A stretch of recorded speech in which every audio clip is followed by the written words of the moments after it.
Hello, I'm Jonasz Rewiński. Welcome aboard the Eastern Express, and as always, I hope you enjoy the journey ahead. On this episode, we take a deeper look into this year's Munich Security Conference, the world's most important forum for debating the most pressing challenges to international security. After this week's telephone conversations between Donald Trump and both Vladimir Putin and Volodymyr Zelensky, it is highly likely that the three-day summit will bring further developments regarding the war in Ukraine, with many hoping for a preliminary structure to a peace deal. Let's take a look at our report to find out more. The stakes are high for Ukraine at the Munich Security Conference. This meeting could be looked back on as the first that kicked off the chain of negotiations that could lead to peace in Ukraine. No one is more aware of the gravity of the situation than the Ukrainian president himself. Every word will matter, and he wants to ensure that his country gets its own in. It's important that everything does not go according to Putin's plan, in which he wants to do everything to make his negotiations bilateral between him and the United States. We, as a sovereign country, simply will not be able to accept any agreements without us. The conference takes place in the shadow of Donald Trump's phone call with Vladimir Putin. Some, like Zelensky, are concerned that there will be an attempt to negotiate the peace deal above Ukraine and even Europe's heads. The US president has even said that excluding Russia from the Group of Eight was a mistake and that it should be invited back in. Trump himself seems to have more to say about Russia than Ukraine as of late. No, I haven't. I haven't committed to go to Ukraine. I would think about going. Yeah, I'd think about it. The most burning question is that of what exactly a possible peace deal could entail. Ukraine would want to regain all Ukrainian land that Russia currently illegally occupies, but time and again the new US administration has been pouring cold water on such an idea. The borders won't be rolled back to what everybody would like them to be in 2014 is not a concession to Vladimir Putin. It's a recognition of the hard power realities on the ground. Whatever will be decided on the sidelines of the Munich Security Conference will be but the beginning. Plans outlined, first ideas properly presented. It is what will come next that will have a lasting effect. And now, as always, it's time to examine the issue in greater detail. The Munich Security Conference is poised to be a critical moment for Ukraine as key discussions about the country's future unfold. While official speeches and public statements will shape the broader diplomatic landscape, the most consequential negotiations are expected to take place behind closed doors. At the heart of these talks is whether US President Donald Trump's envoy, Keith Kellogg, will introduce a long-anticipated peace proposal. While details remain uncertain, discussions are expected to outline a preliminary framework for a deal. Ukrainian President Volodymyr Zelensky and his Chief of Staff, Andriy Yermak, are set to meet with Kellogg and US Vice President J.D. Vance, with potential additional meetings involving Secretary of State Marco Rubio and Defense Secretary Pete Hegseth. The emerging consensus among diplomats suggests that any proposed deal would involve a temporary freeze of the conflict. This could mean Ukraine accepting some territorial losses to Russia in exchange for security guarantees. However, NATO membership for Ukraine has been ruled out for now, dubbed as unrealistic.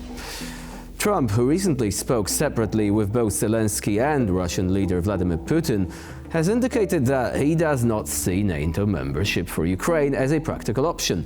Instead, the focus may shift towards increased military aid from Western allies. Kellogg has also suggested the possibility of Ukraine holding elections, something currently prohibited under martial law. Meanwhile, Trump has pushed the idea of the US gaining access to Ukraine's rare earth minerals as compensation for its financial and military support. Despite these discussions, a major question remains. Is Moscow willing to compromise? With Russia believed to have the upper hand militarily, the Kremlin may be reluctant to make significant concessions. The outcome of these high-stakes talks could determine the next phase of the war and Ukraine's long-term security. And now, here to shed more light on the issue is Andreas Umland, analyst at the Swedish Institute of International Affairs. Hello and welcome to Eastern Express. Thanks for having me again. So what is your impression when it comes to Trump's approach to Ukraine? It is actually very difficult to read, and many statements appear contradictory at first glance. Yes, currently, judging from the rhetoric of Trump, this is largely a satisfaction of the Russian interests in this entire matter. And we see also that the Russian stocks have gone up, the ruble has gone up in Moscow, and the mood has gone up in Moscow. And we are now in a strange situation before the negotiations, in which already so many concessions have been made that one wonders what is actually still to be negotiated. Now, you're obviously referring to what Trump said before even the Munich Security Conference started, namely that NATO is off the table.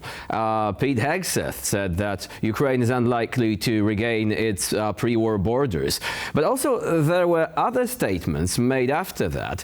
This is, I believe, where it gets interesting. For example, Pete Hegseth also said, look, when it comes to nuclear weapons for Ukraine, I don't know. This would be up to President Trump to decide. And also we had J.D. Vance saying, I'm quoting from memory, but if Russia does not accept negotiations in a way that ensure Ukraine's long-term survival and stability, we, the United States, might consider sending troops to Ukraine after all. What do you make of that? Is this a strategy deliberately made to essentially ensure that nobody really knows what's happening, to keep everyone off balance? Well, that sounds certainly better, but the current assessment, as I said, in Moscow is that this is all to the advantage of Russia, and certainly Russia is looking at this with specific care. And what I gather from the Ukrainian replies and also from the international expert community is that the last couple of days have been rather bad for Ukraine. These threats or these other statements from U.S. representatives have not been made by Trump, and one hopes that they are meant serious, and that at the end there will something come out with which Ukraine can live.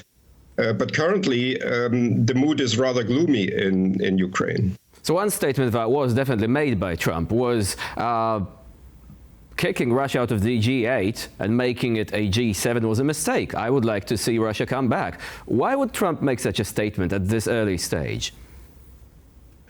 Yes, I'm also rather surprised about that. The question then would be also which Russia? Would it then also include Crimea and the illegally annexed mainland territories? And in any way, in the 1990s, the inclusion of Russia in the G7, which then temporarily became the G8, was strange both from a political and economic standpoint. Russia was neither a developed democracy as the other members of the G7 or G8, and it was also economically weaker than, at least in the 1990s, than all and each of the other G8 countries. So, and these concessions, so to say, to Russia, the inclusion in the G8, the inclusion in the Council of Europe, the cooperation agreement with the European Union, all of this did not prevent Russia's behavior in Moldova, in Georgia, in Ukraine. Nothing of that led to any moderation of Russia. On the contrary, Russia felt encouraged to rebuild the Soviet Union. And of course, Russia was kicked out of the G8 precisely because it annexed Crimea. Trump said yesterday that if Russia was allowed to remain, the war would not have started. But the war was already, if not in full swing, well, it was proceeding because Russia's first attack took place in 2014. So that's for the argument that Trump has actually made there. So now, moving to European allies of Ukraine, what do you think is likely to happen now? Do you think that Europe will be able to pick up the slack, make up perhaps for reduced American support if the United States decides to dial down the level of support for Ukraine? Yes, that would have to be necessary, and there are in the European Union and also in various European capitals thoughts in this regard. I think the earlier mood was that, well, if the US is not ready to pay as much as or send as many weapons for free to Ukraine as earlier, then the European Union or at least a coalition of the willing would have to buy these American weapons from the US. But if the US is now making all of these concessions, as it sounds from Trump, to Russia, then to my mind at least also the question arises whether we Europeans should be supporting America in all of this. So either is America is with us, the US is with us, or we will have to take care of it by ourselves and then perhaps buy weapons, I don't know, in South Korea and in other countries. Should the European Union seriously consider confiscating the Russian sovereign assets, which are frozen right now, and the proceeds of which are already being used to help Ukraine? But there is more where that came from. And until now, the EU was not willing to make that move. Do you think that America's current change of stance could actually compel the EU to set aside all the qualms and say, okay, we're confiscating this?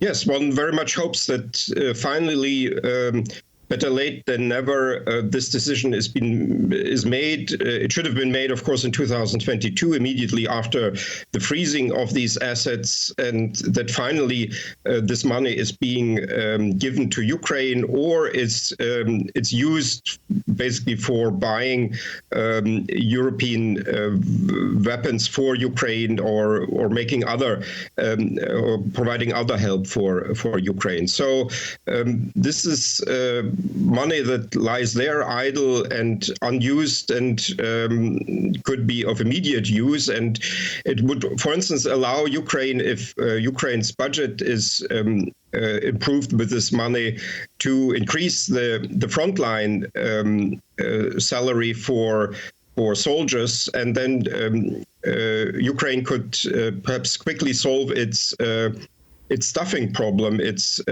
personnel problem on the front, with higher salaries, with higher pay for frontline soldiers. At what level would that decision need to be made, though? Because if it's European Union level, well, guess what? Some countries, Hungary and Slovakia, would probably try to veto this. Is it possible to go around the countries that do not want to participate and basically have the funds being seized and used to help Ukraine anyway?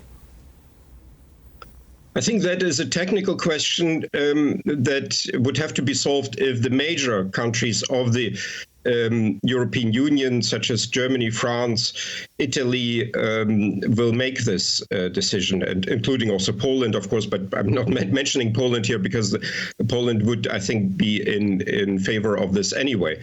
And then I think these countries, such an alliance of larger countries, including Poland, would then find instruments to make Hungary, Slovakia, or other possible dissidents go along with such a decision.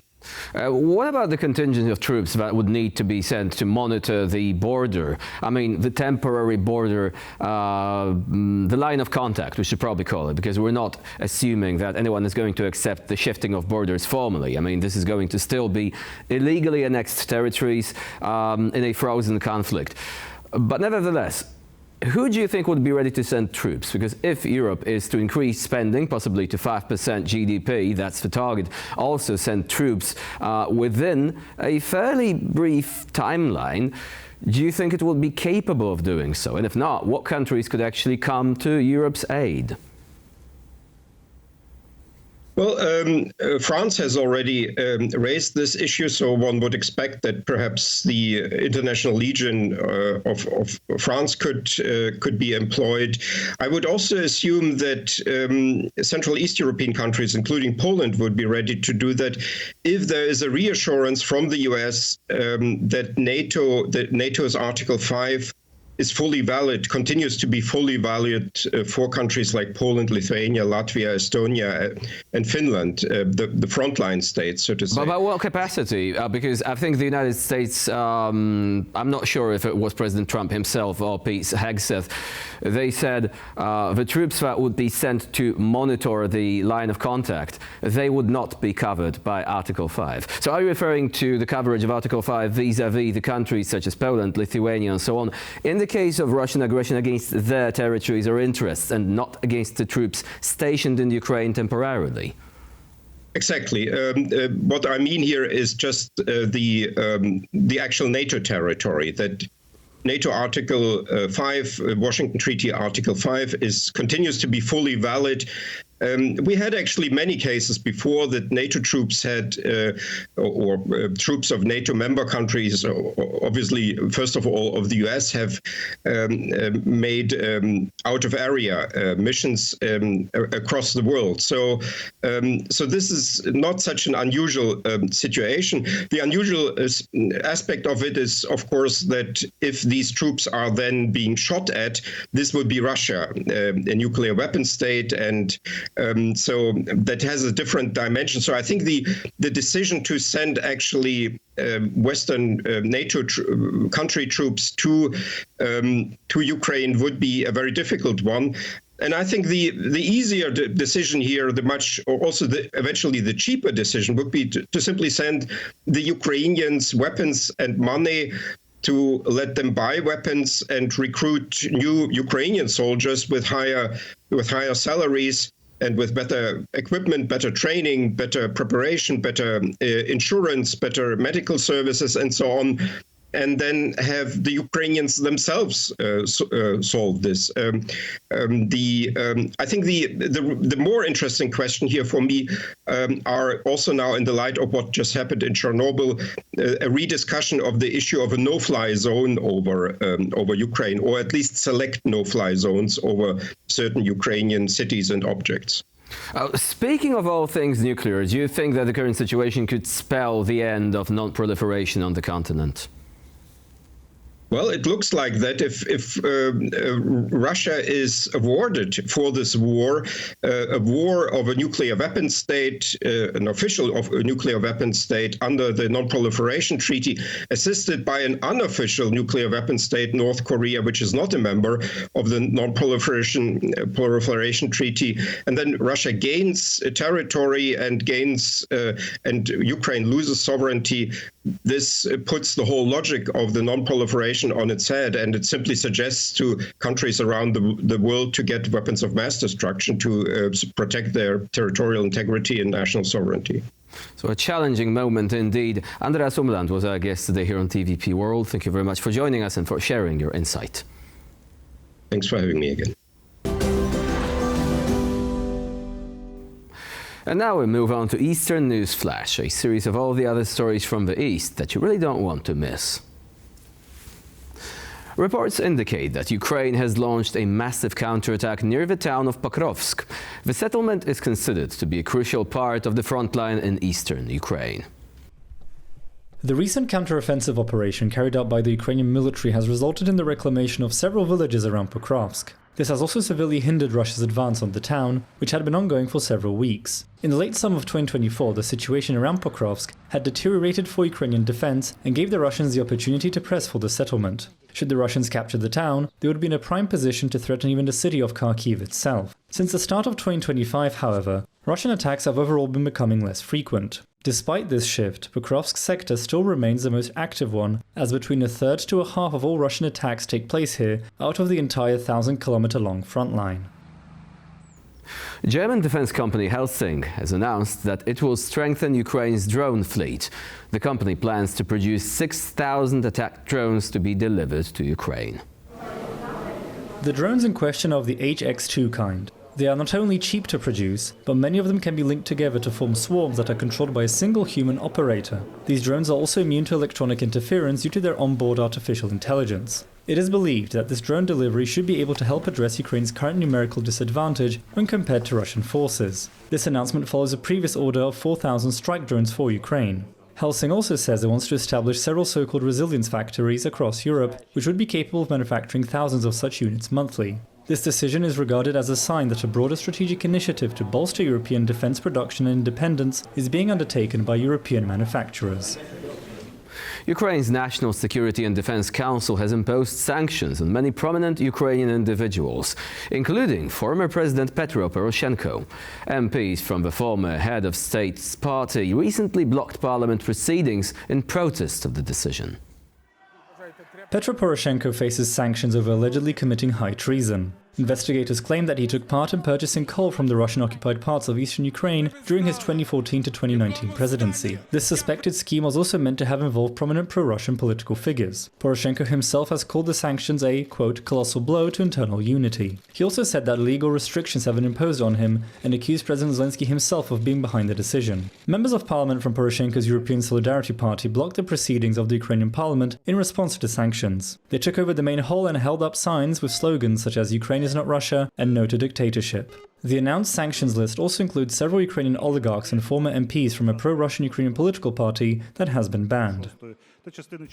Ukraine has asked the new US administration to permit the use of frozen Russian assets to purchase US-made weapons, according to Bloomberg reports. These assets are reportedly worth around $300 billion. Kiev's request comes after the recent meeting of the Ukraine Defense Contact Group, at which the new US Defense Secretary did not announce new arms supplies for Ukraine. Pete Hegseth had called Ukraine's NATO membership and a restoration of its pre-2014 borders unrealistic. The proposal to purchase American-made arms with funds from frozen Russian assets was reportedly brought up in meetings between Ukrainian and US officials. One report even claims that it was presented to Trump himself, but there is apparently no indication of whether the US president supports it. The assets, which belong to the Russian Central Bank, were frozen by the Group of Seven and the European Union at the start of the war. So far, the G7 has only used the interest generated from the assets to supply Ukraine with loans worth some $50 billion. And for this episode of Eastern Express, it's the end of the line. Please stay with us here on TVP World for more latest news and updates.